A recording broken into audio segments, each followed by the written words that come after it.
नमस्कार दोस्तों, स्वागत है आपका स्टडी फॉर सिविल सर्विसेज में। वीडियो को पूरा देखिए। कोई भी आपका फीडबैक है, कोई सजेशन है, तुरंत वीडियो में कमेंट करके जरूर बताइए। अच्छा लगे तो वीडियो लाइक जरूर कर लीजिए और ऐसे वीडियो लगातार फ्री में पाने के लिए चैनल को तुरंत सब्सक्राइब कर लीजिए और बेल आइकन को जरूर टैप कर लीजिए ताकि आगे भी सारे वीडियो आपको मिलते रहे। यूट्यूब में फॉलो करते हैं तो प्लीज ये वाला फ्री टेलीग्राम चैनल जरूर ज्वाइन कर लीजिएगा। सारे नोटिफिकेशन, सारे अपडेट यहीं पे आते हैं, ध्यान रखिएगा। स्टडी फॉर सिविल सर्विसेज का कोई भी पेड ग्रुप अगर आपको ज्वाइन करना है तो सिर्फ 856480560660897523864455 यही नंबर है हमारे, सिर्फ जहां पे कॉल या व्हाट्सएप कर सकते हैं। इंस्टाग्राम पे हमारा पेज जरूर फॉलो कर लीजिएगा, studyforcivil.services है। ट्विटर पे हमको जरूर फॉलो कर लीजिएगा, @studyforcivils है। सारे क्वेश्चन अटेम्प्ट करिए और स्कोर अपना तुरंत कमेंट करके बताइए। दोस्तों नमस्कार, स्टडी फॉर सिविल सर्विसेज में आपका स्वागत है। यूपीपीएससी पेड क्विज हम देख रहे हैं, लगातार कंटिन्यू करेंगे। फर्स्ट क्वेश्चन देखते हैं आज का। इसमें आपसे पूछा गया है, भारत में हाथियों की अवैध हत्या की निगरानी कार्यक्रम, जिसका नाम है माइक। देखिए, एक प्रकार का प्रोग्राम है जिसमें इलीगल किलिंग्स जो होती हैं एलिफेंट्स की, ठीक, तो माइक का फुल फॉर्म ध्यान रखिएगा, monitoring of illegal killing of elephants, ठीक। ये प्रोग्राम स्टार्ट किया गया था 2003 में, ठीक। और जो भी रिकॉग्नाइज साइट्स हैं, जो एलिफेंट रिजर्व है इंडिया में, तो उसकी लिस्ट एक बार सर्च करके देख लीजिएगा। आगे है, पारिस्थितिकी संक्रमण अवधारणा का सर्वप्रथम प्रयोग किसने किया था, ठीक है, इकोलॉजिकल ट्रांजिशन। देखिए, ये एक टर्म है जिसमें एक तरीके से आप ऐसे इसको समझ सकते हैं कि जिसमें स्टडी की जाती है रिलेशनशिप किसके बीच, ह्यूमन और उनके फिजिकल एनवायरनमेंट का, ठीक, इकोलॉजिकल ट्रांजिशन। तो ये सबसे पहले जो है इसको कह लीजिए कॉन्सेप्ट को बताया था जॉन बेनेट ने। विकल्प भी करेक्ट हो जाएगा, 1976 के अराउंड इन्होंने दिया था इसको, ये भी ध्यान रखिए। इसमें देखिए, राज्य के कुल भौगोलिक क्षेत्र के प्रतिशत के रूप में वन आवरण के मामले में जो शीर्ष राज्य हैं उनका अवरोही क्रम देखना है, ठीक। तो देखिए, एरिया वाइज जो है लार्जेस्ट फॉरेस्ट कवर वो तो मध्य प्रदेश में है, ठीक है, परंतु जो स्टेट का कुल ज्योग्राफिकल एरिया है उसके परसेंटेज के रूप में देखेंगे तो ISFR 2021 के हिसाब से यहाँ पे देखना पड़ेगा। उसमें सबसे ज़्यादा था जो है मिजोरम का, अराउंड 84.53% ऐसे कुछ था, एक बार कंफर्म कर लीजिएगा, ठीक। सेकंड था अरुणाचल प्रदेश, इसमें लगभग 79%, और मेघालय थर्ड पे था, फिर मणिपुर, फिर नागालैंड, ऐसे पूरा जो है ये इनका 5 जो ये स्टेट्स थे। तो इस हिसाब से यहाँ पे विकल्प हमारा बी जो है ये बनेगा।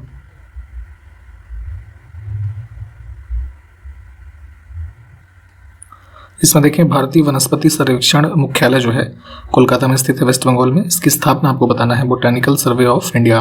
तो इस संस्थान की स्थापना हुई थी 1890 में, ठीक है। ऑब्जेक्टिव ये था कि जो प्लांट रिसोर्सेज उसको एक्सप्लोर करना और जो इकोनॉमिक वैल्यू है और इन सब ऐसे प्लांट्स को मेनली आइडेंटिफाई करने के उद्देश्य से इसको स्टार्ट किया गया था। ऑप्शन ए देखिए करेक्ट होगा। नेक्स्ट है, चेंजिंग इंडिया पुस्तक के लेखक कौन है, इसमें ये बताना है। तो भारत के पूर्व प्रधानमंत्री डॉक्टर मनमोहन सिंह जी की पुस्तक है ये।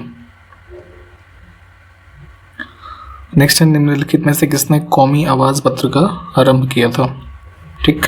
तो ये जो है स्टार्ट किया था जवाहरलाल नेहरू ने, अराउंड 1937, ठीक, न्यूज़पेपर था एक। नेक्स्ट है, वर्ष 1920 में लाहौर से लाजपत राय यानी लाला लाजपत राय की बात हो रही है। इन्होंने उर्दू का कौन सा समाचार पत्र प्रारंभ किया था। तो उर्दू का डेली न्यूज़पेपर स्टार्ट किया था जिसका नाम था वंदे मातरम, और एक इंग्लिश डेली स्टार्ट किया था पीपल नाम से, इसको भी ध्यान रखें। नेक्स्ट है, हाल ही में रिजॉल्व्ड यूनाइटिंग नेशंस इन अ डिवाइडेड वर्ल्ड, ये पूरी पुस्तक का टाइटल है। किसने लिखा है, मतलब विमोचन किया गया, तो किसकी आत्मकथा है। तो यूनाइटेड नेशंस के जनरल सेक्रेटरी थे फॉर्मर बान की मून, है ना, इन्होंने लिखा था बाय एंड ऑफ ईयर 2021। आप जरा ये बताइए वर्तमान में कौन है यहाँ पे जो है जनरल कौन है। इसमें देखें, हेली बोर्न सर्वे टेक्निक जो है उसका संबंध किससे है। तो देखिए, रिसेंटली कुछ दिन पहले राजस्थान के जो ये एरिड एरियाज हैं डेजर्ट वाले, यहाँ पे इस टेक्नोलॉजी को एक तरीके से डिप्लॉय किया गया था। अब क्यों किया गया था, क्योंकि इसमें हम यूज़ करते हैं किस चीज़ के लिए, इसको वाटर मैनेजमेंट के लिए। तो हमारा जो CSIR है ना, उन्होंने डेवलप किया है इस सिस्टम को। हेली बोर्न जोग्राफिकल मैपिंग में कह लीजिए होता ये है कि हाई रिजोल्यूशन 3D इमेजेस जो है वो सब सर्फेस ऑफ द जो कह लीजिए ये वाटर टेबल है लगभग 500 मीटर बिलो द अर्थ वो लेता है। तो जहाँ से आप कह लीजिए एक मतलब प्रिसाइज और एक हाई कह लीजिए जिससे डेटा हम निकाल सकते हैं किसी वाटर मैनेजमेंट को लेके, वो किया जा सकता है, ठीक। तो उसके लिए इसको लॉन्च किया गया था। तो हेली बोर्न सर्वे टेक्निक इस रेफरेंस में याद रखेंगे, वाटर मैनेजमेंट के लिए यूज होती है। अब देखिए पहली पशुधन जनगणना कब हुई थी, लाइव स्टॉक सेंसस। ठीक, इसका डेटा आप लोग पढ़ते हैं, तो जैसे अभी हम लोग उसका पढ़ते हैं ना data 20th live stock census का, तो सबसे फर्स्ट टाइम ये मतलब प्री इंडिपेंडेंस हुआ था अराउंड 1919-20 के टाइम पीरियड में। ठीक, और जो सबसे लास्ट बार हुआ है वो 2019 की रिपोर्ट है ना, जिसमें ये, और ये भी ध्यान रखें कि हर 5 साल पे ये सेंसस होता है, लाइव स्टॉक सेंसस। इसमें देखिए लाइव स्टॉक पॉपुलेशन 2012 के रेफरेंस में जो 2019 में डेटा हमारे पास आया, तो उसमें कितने प्रतिशत इसकी जो है बढ़ोतरी हुई है ना, जो अब कुल पॉपुलेशन है लगभग 35.78 मिलियन। तो मतलब फैक्ट के तरीके बस याद रखें, 4.6% का लगभग इंक्रीज था। इसमें देखिए टोटल बोवाइन पॉपुलेशन है ना, गो जाति जितने भी हमारे स्पीशीज होती हैं है ना, तो उसकी आबादी 2019 में 302.79 मिलियन है ना। ये डेटाज इंपॉर्टेंट है, प्लीज़ इसको ध्यान रखिए हो सके तो इतनी पॉपुलेशन अब हमारे पास है, तो इसमें इंक्रीज़ कितना हुआ था है ना, तो ये लगभग 1% था। ठीक, देखिए अगर आप ये फ्री इनिशिएटिव के तहत इस वीडियो को हमारे देख रहे हैं, तो ये सब डेटा अगर आपको फ्री में एक्सेस करना है तो उस पर गूगल पे सर्च कर लीजिएगा 20th live stock census PIB है ना, वहाँ पे एक फाइल है, उसमें सारा डेटा शॉर्ट फॉर्म में दिया हुआ है। अब इसमें टोटल कैटल पॉपुलेशन जो इंक्रीज पूछा जा रहा है इसमें है ना, 12 से 19 के बीच में, यहाँ पे डेटा फाइनल कितना है 192.49, तो इसमें इंक्रीज था 0.8% का।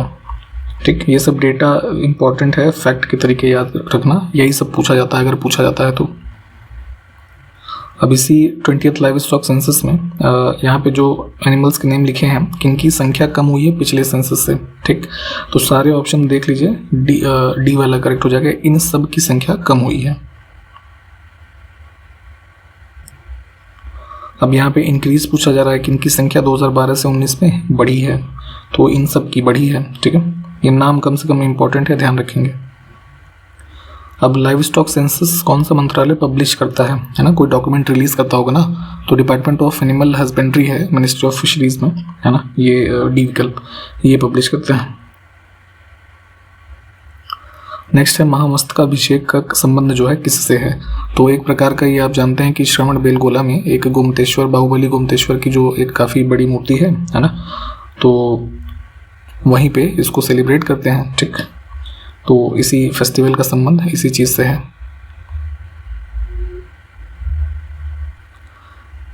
एक दो कंफ्यूजिंग पॉइंट भी होता है इसमें, वो ध्यान रखिएगा कि ये गोमतेश्वर और महामस्तकाभिषेक ये सब जो है जैन रिलीजन से एसोसिएटेड जो है एक प्रकार का आयोजन है, और 12 वर्षों में एक बार होता है। ठीक, इस चीज़ को ध्यान रखें। आगे है यापनी किसका एक संप्रदाय था। ठीक है, तो एक प्रकार का सेक्ट था जैनिज्म का। ठीक, देखेंगे वेस्टर्न कर्नाटका में जो मुख्य रूप से पाए जाते थे, परंतु अब एक्सटिंक्ट हो चुके हैं। ठीक, इस चीज़ को ध्यान रखना है। नेक्स्ट है कि परम भागवत की उपाधि धारण करने वाले शासक कौन होते थे, तो गुप्त काल के शासकों को आप देखेंगे, जैसे फर्स्ट रूलर पूछा जाता है तो ये चंद्रगुप्त सेकंड था है ना। इसमें देखिए मेहरौली लौह स्तंभ का निर्माण किसने करवाया था ये बताना है, तो दिल्ली में देखेंगे कुतुब मीनार कॉम्प्लेक्स है, वहाँ पे अभी भी स्थित है ये, चंद्रगुप्त विक्रमादित्य की अचीवमेंट्स के साथ। ठीक, वहाँ पे स्थित है, तो ये सेकंड ऑप्शन हमारा करेक्ट हो जाएगा, ऑप्शन बी।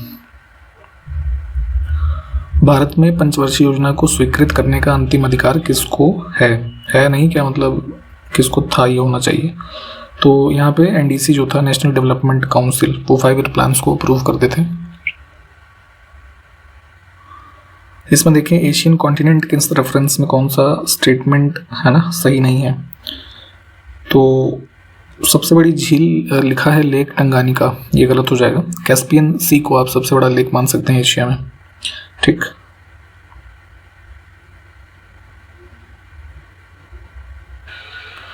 नेक्स्ट है एशिया की सबसे बड़ी खारे पानी की यानी कि ब्रैकिश वाटर जो लगून है कौन सी है, तो ये है उड़ीसा में चिल्का लेक। इसमें देखें विश्व की सबसे बड़ी झील कौन सी है। ठीक है, तो लार्जेस्ट लेक की अगर हम बात करें तो जैसे कैस्पियन सी की अगर हमने बात की अभी ऊपर, तो वही माना जाता है। उसके बाद सेकंड पे सुपीरियर को मानते हैं, थर्ड पे विक्टोरिया को। ठीक, ये क्रम ध्यान रखें। अब इसमें देखें दृश्यमान स्पेक्ट्रम में किस रंग की तरंग दैर्ध्य सबसे लंबी होती है। तो विजिबल स्पेक्ट्रम में आप जो भी कलर्स देखते हैं, है ना, सबसे कम होता है इधर वॉयलेट, है ना, इसका, और सबसे ज़्यादा होता है रेड का टर्मिनल एंड पे। तो रेड से पहले होगा ऑरेंज। तो यहाँ पे चूंकि रेड है नहीं ना विकल्पों में, तो ऑरेंज को चुनेंगे, इसकी तरंग दैर्ध्य सबसे लंबी होती है। आगे है भारत में किस प्रकार के वन का क्षेत्रफल सबसे अधिक है। तो ये है ये ट्रॉपिकल मॉइस्ट डेसिडुअस का, सी विकल्प करेक्ट हो जाएगा। अच्छा, राज्य वाइज बताइए कि किन क्षेत्रों में इनका एरिया पाया जाता है, जरा ये कमेंट करिए। नेक्स्ट है कायाकल्प और शहरी परिवर्तन के लिए अटल मिशन, है ना, अमृत इसको कहते हैं शॉर्ट फॉर्म में। तो किस मंत्रालय के अधीन है। तो इसको लॉन्च किया गया था अर्बन एरियाज में डेवलपमेंट के रेफरेंस में वर्ष 2015 में, इसको ध्यान रखें। और ये अर्बन अफेयर्स मिनिस्ट्री जो है ये इम्प्लीमेंट करती है। आगे है कि संसद के कितने सदस्यों की संख्या संसद में कैबिनेट के खिलाफ अविश्वास प्रस्ताव लाने के लिए आवश्यक होती है। तो जो काउंसिल ऑफ मिनिस्टर्स है ना, इनके अगेंस्ट में जब नो कॉन्फिडेंस मोशन लाना है तो मिनिमम जो है 50 सांसदों का समर्थन उस नो कॉन्फिडेंस मोशन को जो है होना चाहिए, तब जाके वो एक्सेप्ट होगा। इसमें देखें उस हार्मोन को पहचानना है जो बच्चों की वृद्धि में सहायक होता है। ठीक है, छोटे बच्चे जो होते हैं तो उनकी जो फिजिकल ग्रोथ है उसमें अगर कोई डिसऑर्डर्स है उसके रेफरेंस में ये यूज होता है सोमैटोट्रोपिन। इसमें देखिए किस रेडियो आइसोटोप का उपयोग कैंसर ट्यूमर के इलाज के लिए किया जाता है। तो ब्लड कैंसर बेसिकली, जिसको आप ल्यूकीमिया कहते हैं, उसमें यूज होता है ये रेडियो, जो रेडिएशन थेरेपी वगैरह देखते हैं उसमें कोबाल्ट 60 को यूज करते हैं। इसमें देखें भारत के विनिवेश आयोग यानी डिसइन्वेस्टमेंट कमीशन के गठन के समय भारत के राष्ट्रपति कौन थे। तो पहली बात ये कि विनिवेश आयोग गठित हुआ 1996 में, है ना, मिनिस्ट्री ऑफ इंडस्ट्रीज के अंतर्गत, जिसमें मुख्य रूप से विनिवेश आयोग किस लिए बनाया गया था कि जो पब्लिक सेक्टर एंटरप्राइजेज हैं उसके स्टेक्स जो बेचे जाते हैं डिसइन्वेस्टमेंट के तहत, है ना, इन सब एक्टिविटीज़ के लिए। तो अब यहाँ पे 96 में ये थे आपके ना प्रेसिडेंट शंकर दयाल शर्मा, 1997 तक इनका कार्यकाल था, तो ये करेक्ट हो जाएगा। अच्छा, इसमें एक चीज़ ये भी पूछी जाती है कि जो पहला विनिवेश आयोग बना उसके अध्यक्ष कौन थे, है ना, तो जीवी रामकृष्णा नाम था इनका। इसमें देखिए भारत में किन निकायों में महिलाओं के लिए आरक्षण उपलब्ध है। तो देखिए सिर्फ ये पंचायती राज जो निकाय हैं यहाँ पर रिजर्वेशन है, स्टेट लेजिस्लेटिव असेंबलीज में भी नहीं है, ना कि लोकसभा में। आप जरा कमेंट करके बताएं कि पंचायती राज संस्थाओं में महिलाओं के लिए कितने प्रतिशत सीटें आरक्षित हैं, कमेंट करिए जरा इसको। इसमें देखें कन्नौज से पहले हर्षवर्धन इसमें से कहाँ का शासक था। तो प्रेजेंट डे जो हरियाणा का रीजन आप देखते हैं, थानेसर इसको बोलते थे, ये यहाँ का शासक था ये। ठीक है, कैपिटल थी बेसिकली, फिर बाद में जो है देखेंगे उसने कैपिटल को शिफ्ट किया कन्नौज में, है ना। तो बी विकल्प को चुनेंगे। इसमें देखें खिज्र खान का संबंध किस राजवंश से था। तो दिल्ली सल्तनत में जो सैयद डायनेस्टी हुई 1414 से 1451 के मध्य देखेंगे, इसका फाउंडर था खिज्र खान।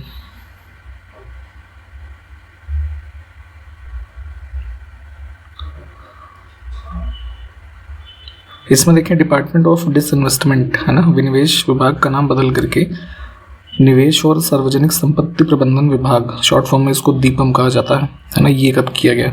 तो ये देखेंगे सबसे पहले डिसइन्वेस्टमेंट का जो डिपार्टमेंट वाइज कॉलेज एस्टेब्लिशमेंट है वो 1999 में है। ठीक, लेटर ऑन ऐसे कई सारे इवेंट्स होते हैं और फाइनली देखेंगे तो अब जो है ये मिनिस्ट्री ऑफ फाइनेंस के अंतर्गत ये दीपम जो है नाम से कार्य करता है 2016 से। जो स्ट्रेटेजिक सेल्स वगैरह हैं इसकी पब्लिक सेक्टर एंटरप्राइजेस वगैरह की, उन सब के रेफरेंस में ये कार्य करता है।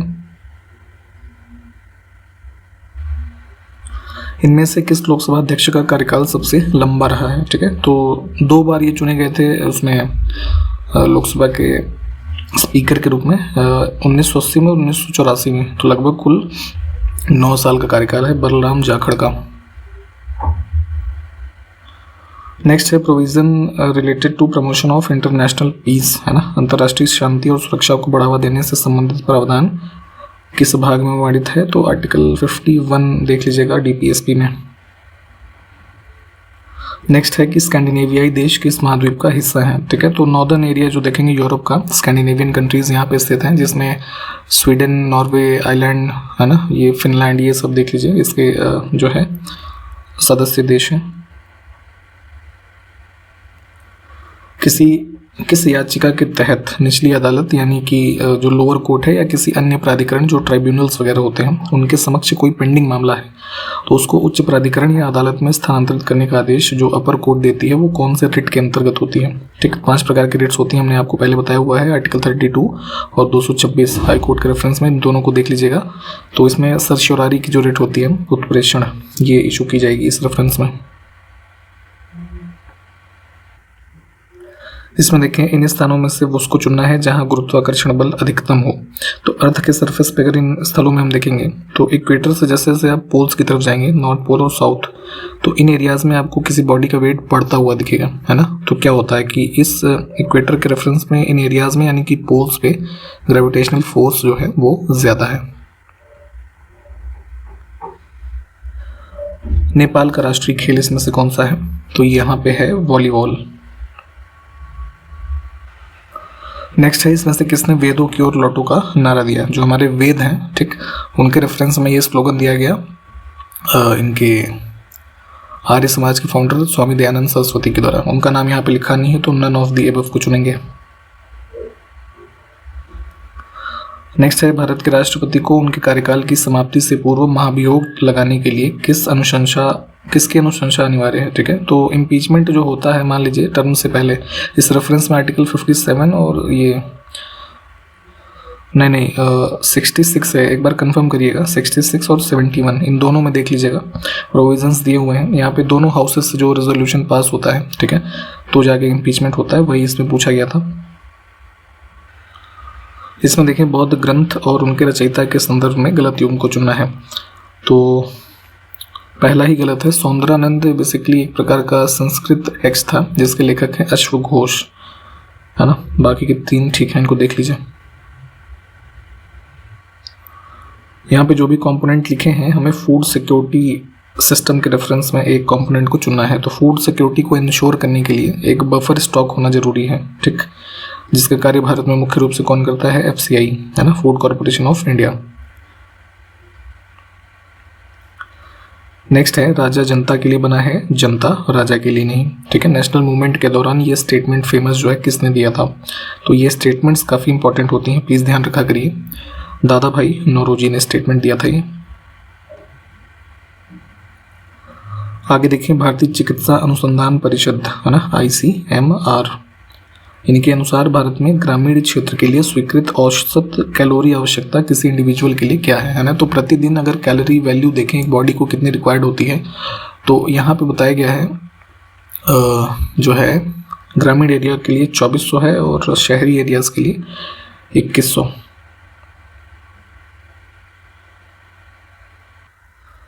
इसमें देखें 1889 में, माफ कीजिएगा, कांग्रेस का समर्थन प्राप्त करने के लिए गठित समिति का अध्यक्ष कौन था, तो इसमें ब्रिटेन में एक ब्रिटिश कमेटी बनी थी जिसमें इंडिया के जो उस समय के इश्यूज थे उसके बारे में वहाँ पे अवेयरनेस फैलाना, जो लोग इंडियन सिटीजन्स उस समय ब्रिटेन में रह रहे थे, ठीक, कि गवर्नमेंट ऑफ इंडिया भारतीयों के प्रति क्या अत्याचार कर रही है, इन सब चीज़ों को फैलाने के लिए एक कमेटी बनाई गई, ठीक।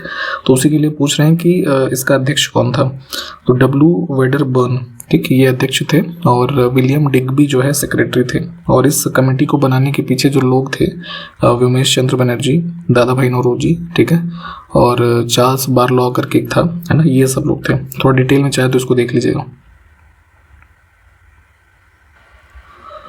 नेक्स्ट है कि गैलीलियो के गिरते पिंड के नियम का दूसरा नाम क्या है, ठीक। तो न्यूटन का जो फर्स्ट लॉ ऑफ मोशन है, जिसमें कोई बॉडी अगर रेस्ट में है तो वो रेस्ट में रहेगी, अगर वो मान लीजिए कांस्टेंट मोशन कर रही है तो जब तक कोई एक्सटर्नल फोर्स नहीं लगे तब तक वो मोशन करती रहेगी, तो वही है ना गैलीलियो का जो फ्री फॉलिंग बॉडी वाला लॉ है। इसमें देखें किस देश को प्रायः लैंड ऑफ गोल्डन पैगोडा कहा जाता है, म्यांमार हमारा करेक्ट आंसर हो जाएगा। पैगोडा शब्द का मतलब क्या होता है जरा कमेंट करके बताइए। इसमें देखें आज़ाद हिंद फौज की ओर से किसने 1945 में लाल किले के मुकदमे में पैरवी कर रहे वकीलों की अध्यक्षता की थी। ठीक, तो जो INA ट्रायल्स आप जानते हैं, रेड फोर्ट ट्रायल दिल्ली में, इसमें इन वकीलों की तरफ से अध्यक्षता कर रहे थे भूलाभाई देसाई। ये पूरे इवेंट्स को प्लीज़ डिटेल में पढ़िए जरा। नेक्स्ट है धातु कर्म भट्टी के अंदर के तापमान को मापने के लिए कौन सा उपकरण सबसे उपयुक्त है ना। तो जो मेटलर्जिकल फर्नेसेस काफ़ी हाई टेम्परेचर जहाँ पे जैसे ये आयरन वगैरह का कंस्ट्रक्शन होता है, ठीक, कुछ जो चीज़ें बनाई जाती हैं, तो टेम्परेचर क्या है, बहुत ज़्यादा है। तो कुल मिला के इस माध्यम से आपसे ये पूछा जा रहा है कि बहुत ज़्यादा तापमान जो है उसको मीज़र करने के लिए कौन सा हम जो है ये डिवाइस यूज़ करते हैं, तो उसको कहते हैं पायरोमीटर। इसमें देखें ऐतिहासिक लखनऊ समझौते, ये 1916 का लखनऊ पैक्ट आपने पढ़ा होगा। तो उसके वास्तुकार और मास्टरमाइंड होने के लिए हिंदू मुस्लिम एकता के राजदूत की उपाधि से किसे सम्मानित किया गया है। काफ़ी फेमस एक इवेंट है, इसको डिटेल में देख लीजिएगा, मोहम्मद अली जिन्ना के बारे में है। ठीक, ambassador of Hindu Muslim unity. ठीक है, ये इसमें जो है इनको बताया गया। ठीक, यहाँ पे हम समाप्त कर रहे हैं। जो क्वेश्चंस हमने पूछे हैं प्लीज़ कमेंट करिए, हम कंटिन्यू करेंगे नेक्स्ट वीडियो में। तब तक के लिए नमस्कार, जय हिंद।